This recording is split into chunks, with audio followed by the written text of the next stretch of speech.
So we all know about stop and frisk, how it's racist, how it's unconstitutional, and has been determined to be unconstitutional.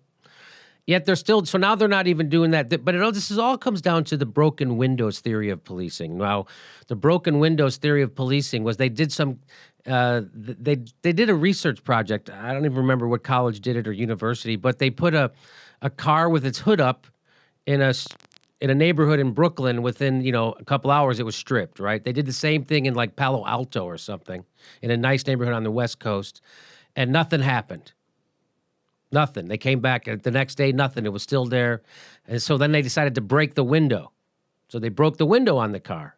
And then the next day they came back, the car was stripped. So that's the broken window theory. So the broken window theory is that you have to go after the small level crimes because that creates an environment of no crime. That's the whole idea behind broken window, right? So, if you overlook the small things, big things show up. That's why they got rid of the squeegee guys in New York City when Giuliani started doing that. That was the whole broken windows theory. You have to go after graffiti. You have to go after the squeegee guys. You have to go after stop and frisk.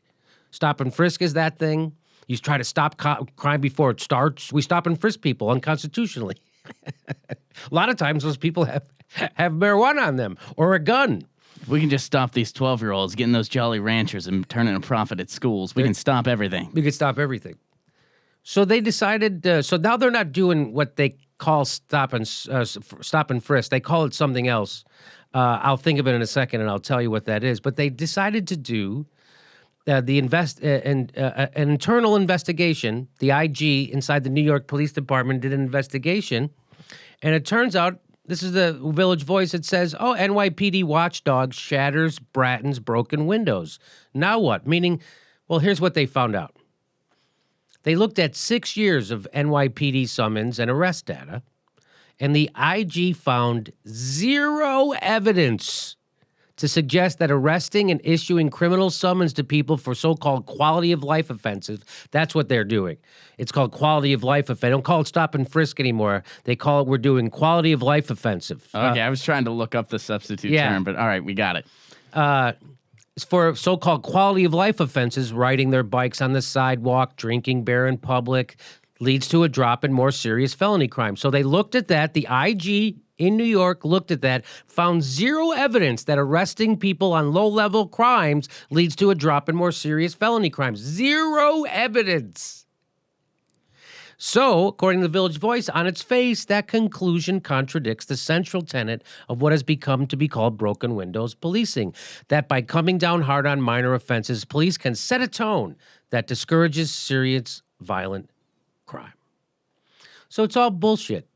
All they're doing is using that's the state harassing brown and black people of a certain economic status on purpose in a pre-planned way. As a matter of policy, we're harassing communities of people, harassing them. That's what they're doing. When a cop comes up and stops and frisks you, what do you call that? That's harassment for no reason.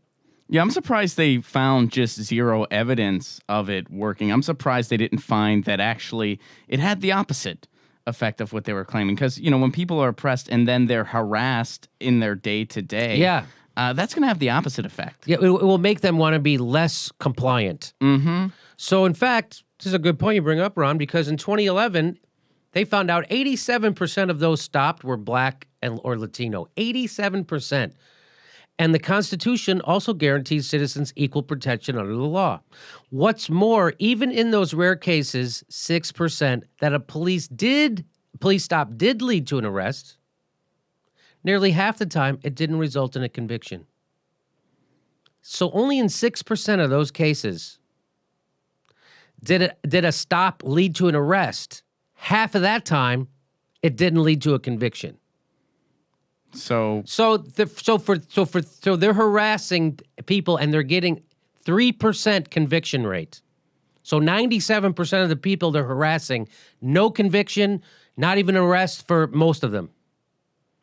This is just so what this is kind of you're terrorizing communities. You're using the power of the state to terrorize communities. You're harassing them, you're terrorizing them. Because you get locked up, then you can't get student loans anymore. You get a felony on your, then you can't vote. By the way, that's a great way to get them out of your, they have no say in the way our government works after that. After you get a felony conviction, you can't vote. So they started in 2012.